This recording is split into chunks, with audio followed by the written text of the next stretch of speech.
As the U.S. inches toward normalcy with promising new CDC guidelines about life after getting fully vaccinated, experts are warning of a fourth wave if more precautions aren't taken. We talked about those new guidelines yesterday, but what is safe to do exactly? NBC News senior medical correspondent Dr. John Torres joining us live to break it down for us. Dr. Torres, thank you for being here. We want to get started with the guidelines. What does the CDC consider safe practices after vaccination?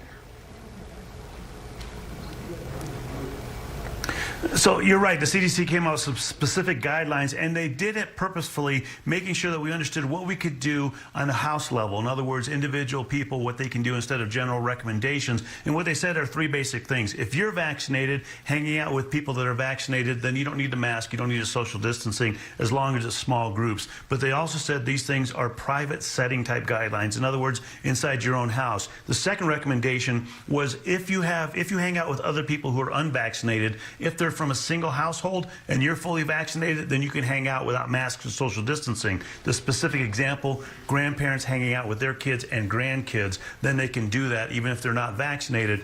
And if you were exposed to COVID-19 and are fully vaccinated, then you don't need to quarantine or isolate yourself or test as long as you don't develop symptoms. But they were very specific also that outside of that, particularly if you go out and about, you still need to wear a mask, you still need to social distance, do those things we've been doing for months on end to protect ourselves and everybody else.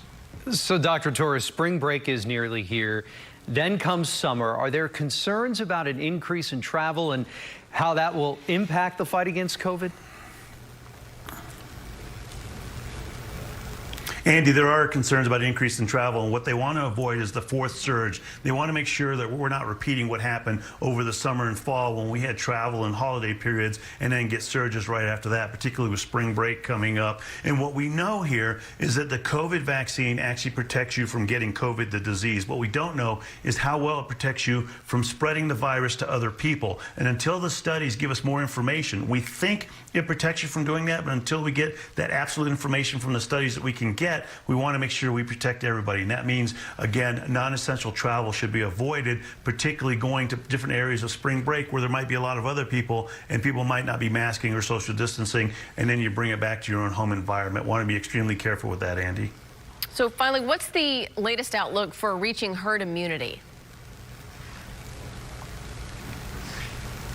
And Lauren, right now we're about 10%, a little under 10% of people who are fully vaccinated. We need to get to 70 to 85%. And so we still have a ways to go there. With the variants that are out there, they could push that number even higher. So until we get that herd immunity, wearing masks, social distancing, those boring things that we continue to talk about are the best things, the best protection you can get, as well as getting the vaccine when you can.